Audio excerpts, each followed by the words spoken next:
Alright, so we're gonna check out this video by Austin Sweat called the NBA's most overpaid player for every team 2021. So let's check it out. It's been a while since I've done a most overpaid players video, but they're always fun, so That's Tony Snell. Now, there are a couple teams that don't have any overpaid players because they've managed their players and salaries really well, so I'll mention them first to get them out of the way. And they are the Pacers, who just need one more star to make their I wonder team who the great. Bulls' The most Pistons, overpaid who player only is. have young players, so it makes sense. The Nuggets, who've done great on their contracts, and the Lakers, who have done the same, which is why both of them are real contenders. But aside from those, with them out of the way, here's the teams that really do have overpaid players, like the 76ers with Tobias Harris, who we will continue to mention every year of his contract because he's his team's highest paid player over Joel Embiid. He's a good and player, Simmons but he's just not worth the rest of his the amount of money he contract. has. At least they got rid of Al Horford's bad deal, but no surprise that there were no real takers for Harris's. He's a great player, but definitely not worth being the 14th highest paid overall player in the NBA. Then we have the Bucks and Chris Middleton, who's the 16th highest paid player in the league. And I mean, at least he's good though. Like Harris, who's never made an All-Star team. But that only helps Chris's case a little bit because this season he's still being paid more than Giannis. And of course, wait, he is next season. But we're not talking that's about crazy. We're talking about now. And right now, Middleton's still paid too much. The Brooklyn Nets. Now, if the Nets really had any overpaid players, they wouldn't be able to have the super team that they have today. So I wouldn't really consider anyone overpaid from the team. Some would argue DeAndre Jordan though, and that he should take the spot for making $10 million a year. It's not a ton, and I don't know that I agree with it, especially for what he does on the court. But I could see where people are coming from. The New York Knicks are up next with Frank Ntilikina, and even for him, you could only consider him a little overpaid because he's making $6 million this year. The Knicks have just shouldn't even be on the team payroll because Julius Randle's the only one on the team making double digits, and he's only making $18 million a year. But Ntilikina still takes this one no matter how much he's making because he's barely played this season and is averaging 2 points a game. The Hawks with Tony Snell. Now, Tony Snell is quietly shooting 56% from 3 this year, which is just insane. What? Now, That's it's bananas. definitely not a pace he's going to keep up over a long period of time. And he doesn't. Everybody who leaves the Bulls becomes better. He's a pretty quiet Why couldn't you do this when he was with us? And for him to be making $12 million a year just seems like a little much. Then for the Heat, now I usually don't account for injuries in determining each team's most overpaid player, but we have to here so we can give this one to Victor Oladipo. The Miami Heat looked like they basically just stole him from the Houston Rockets, but since then, Kelly Olynyk's putting up godlike numbers, and Oladipo only played 4 games due to injury before being ruled out for the season. Oh, and by the way, he's making $21 million this season. Then we have the Celtics with Kemba Walker. Now, Kemba's Boston's highest paid player over Jaylen Brown. And he's been playing real good lately, though. New contract not 34 mil great, though. He's starting to come into his own and turn things around. He has been playing a lot better recently. But he still probably shouldn't be the Celtics' highest paid player and the 12th highest in the NBA this season. The Charlotte Hornets with Cody Zeller. Well, the Hornets are better than expected. Still not great, but Gordon Hayward and Terry Rozier are no longer Charlotte's most overpaid players because Cody Zeller is the 3rd highest paid on. Job seekers want to get the job they're after. LinkedIn Learning helps them learn in-demand skills like that.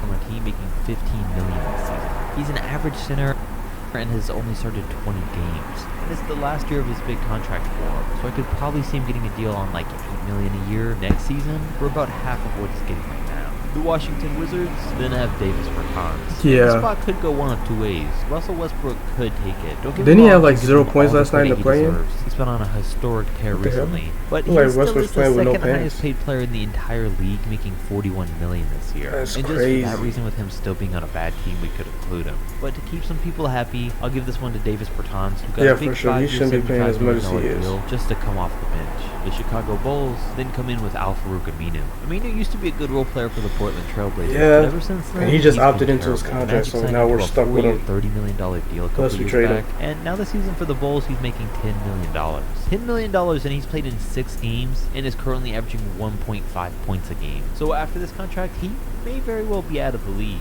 Then for the Raptors here, we could have this one go to no one, or give the slight edge to Pascal Siakam, because he's making $30 million in the 2020 and 21 season. He is? And is the 30th highest paid player in the NBA, which isn't too bad, but he's just had a rough year, and for a player in his position, he should be around the low 20s. It makes you wonder if this is the most we're going to get from him. For the Magic, Otto Porter is really oddly now by far their highest paid player. He's in the last year of his huge contract, earning $28 million. That is insane. While the next highest on the team was Gary Harris at $19 million. And for Otto to be as bad as he has, he's way overpaid. I'll probably see him getting something under $10 million a year next season. For the Cavs, it goes to Kevin Love, and we all already know this one and why he's overpaid.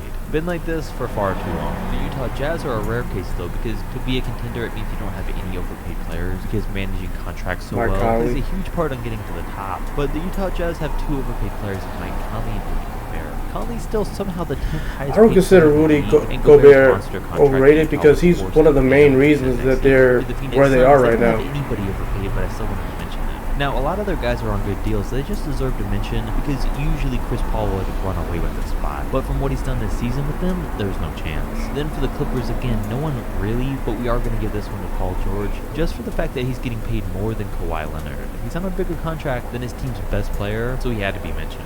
The Dallas Mavericks then have Kristaps Porzingis, only by a little bit though, because right now this year Kristaps might have to get rid of him after this season, to be honest. Not even playing like an all-star. He's been solid, but this isn't what Dallas wanted from him when they gave him that huge $158 million contract. The Portland Trailblazers spot then goes to CJ McCollum, and again, getting paid superstar money, 27th highest paid player in the NBA, but not playing up to that level, and he's never. Yeah, no, he's like probably like a $20 million guy. But in the grand scheme of things, it's a little much.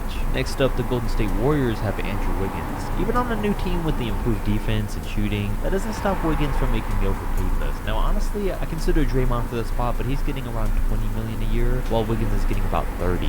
So I gave the slight edge to him. $30 million don't get me wrong, he's been great, but I definitely wouldn't say he deserves that. One of the biggest busts in NBA history. That's crazy. Second or third option to a good second or third option. Like, he improved, but he's still not a main star on any team. The San Antonio Spurs then have DeMar DeRozan. Yeah. I mean, we rarely ever hear from DeMar DeRozan anymore. It's the last year of his big contract, though, so it's going to be interesting to see the kind of deal that he gets in free agency. He's currently getting paid twice as much as anyone else on the team, and it's tricky with him. He's still only 31, so I can see him maybe getting a deal around $20 million a year in the offseason, maybe by the right team. He could still do good with the championship contenders. Their highest paid, slightly ahead of Brandon Ingram. $27 million. $25 million a year that he's been getting these past few has always been. I still don't understand why they even signed him in the first place. Like, what was the whole point of that? Too much. It was more acceptable a couple years ago when he was younger because we didn't know what his ceiling was, but now we do, and after this year his contract that was his ceiling making a couple years ago. $17 million a year, which sounds a lot more acceptable. The Sacramento Kings' most overpaid player now is Harrison Barnes. Barnes has been overpaid for a few years now, and I still don't know why. He's an undersized power forward. That's I mean, he's good. I mean, he's not that bad. He's a decent role player. And I don't know why he keeps getting big contracts. I mean, he's solid, but there's a lot of other players just as good as him that don't get nearly as much. The OKC Thunder spot then goes to Al Horford, who is still obviously one of, if not the most overpaid players in the league. And if you haven't seen OKC's salary situation yet, this is insane. I've never seen anything like this. You got Horford right here making $27 million a year, then nobody else on the entire roster making over $4 million. Comes close. Pretty much for the next 2 seasons. So OKC's in a great position. They got a monster amount of cap space and draft picks. For the Timberwolves, it goes to Ricky Rubio. And the Wolves are interesting because you could go 2 ways with this one. You could easily say either Ricky Rubio or D'Angelo Russell are the most overpaid on the team. Rubio's had a weird year that's paying him $17 million to average single digits for meaningless probably just minutes on the do Wolves. both. They both have been very good for the Wolves this year. Any difference on this team since he got there almost 2 years ago. He doesn't really play like a star anymore and doesn't help them get wins, so it's hard to justify him getting last year. $30 million a year. And finally, we have the Rockets and John Wall. Came out this year. It looked like he wasn't overpaid actually, but after a 20-game losing streak and another season-ending injury, his $40 million a year makes him the most overpaid player in the NBA today. And that's gonna wrap things up. I'm thinking about doing the most underpaid NBA players soon, so comment down below if that's something you want to see. Drop a like. I would see it. I'm not about to comment, but I would like to see it. Yeah, that's a very interesting video. Alright, so that's gonna be it for today. So